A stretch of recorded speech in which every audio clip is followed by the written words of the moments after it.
So here we have the mise en place for clam chowder. We have our onions, celery, some diced potatoes, some diced bacon, a little butter, a little flour, some cans of clams, clam juice, a little thyme, and some half and half. You could use milk, you could use cream. It's all good.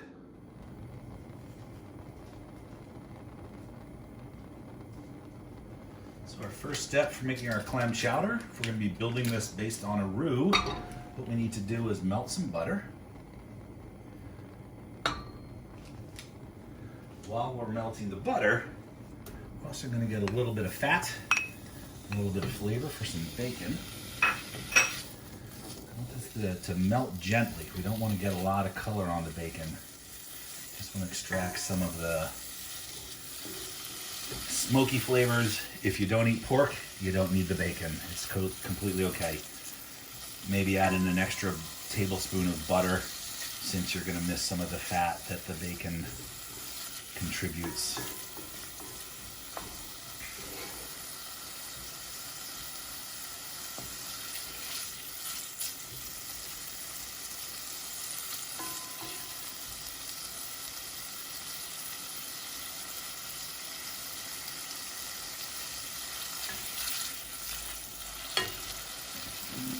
Closer there.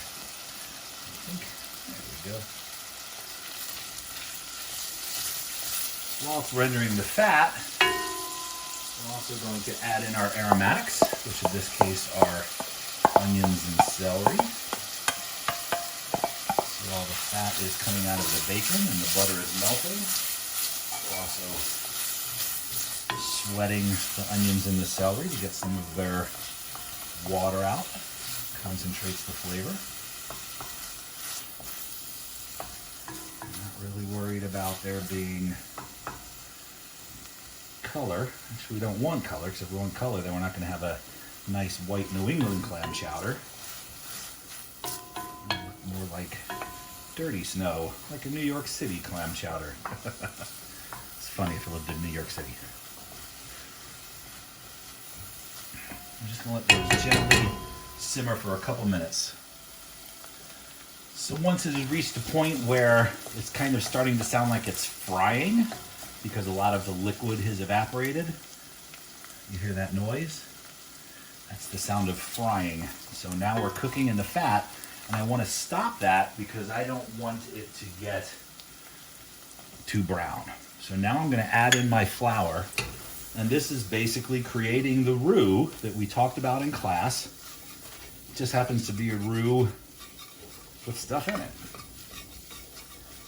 That stuff being the onions, the celery, and the bacon. Let that cook for a little bit. Now it can really turn brown very quickly. So what I'm going to do is I'm going to open my clam juice.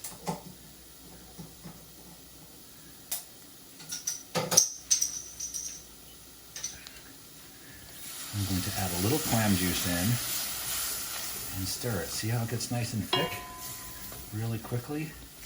Add a little bit more. There we go. That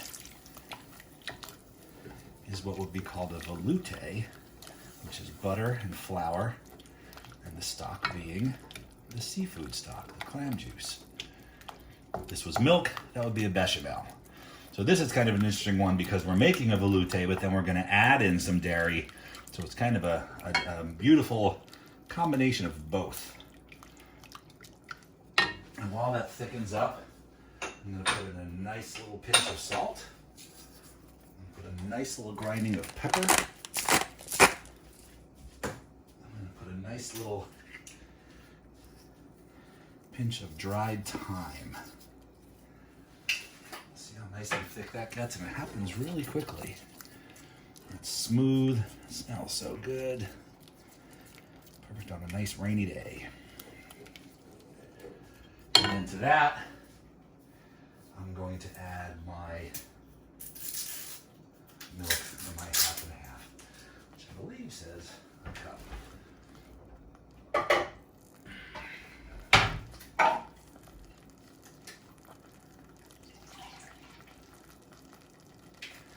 I'm going to start with some half and half. I might actually finish it off in the end with a little bit of cream. But that's going to cook in there. Look how beautiful and white that is. If we had let the onions and the celery get too brown and the bacon get too brown, that would look a little off-white right now, which would be sad. And then once we have the liquid in, we can add in our potatoes. So while everything heats up, the potatoes then cook. The last thing we're going to add are the clams, because canned clams are already cooked. So they are just going to kind of reheat in here. Look how nice and beautiful that looks. Get the spoon out of the way. That is a New England clam chowder, and that is how easy it is. So I'm going to let this simmer for maybe 20 minutes or so over a nice low heat so the potatoes cook, and then we will finish it off with some clams. All right, so after about 20 minutes, I'm going to grab another spoon because I don't want to use that spoon for tasting. And take out a piece of potato, see if the potato's cooked. Most of the way done. This is what I have done. I've taken my clams out of the can. I'm giving them a little rinse just to get some of that salt off of them. Kind of preserved in salt. I'm going to stir those in and let that all heat through. And that, my friends, is how easy, unbelievable New England clam chowder is. I could literally live on this stuff. My little spoon. I like to keep my spoon there. That's where I keep it.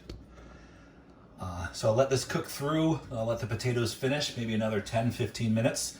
And then I'll set a bowl. It's not a lot of garnish. I'll serve it with a little oyster crackers. You can maybe sprinkle some thyme on top if you've got some fresh stuff, but that's a roux with some clam juice, some cream, and some clams. It's delicious. I hope to see some of you make that, because that is seriously one of my favorite dishes, and you saw how easy it is.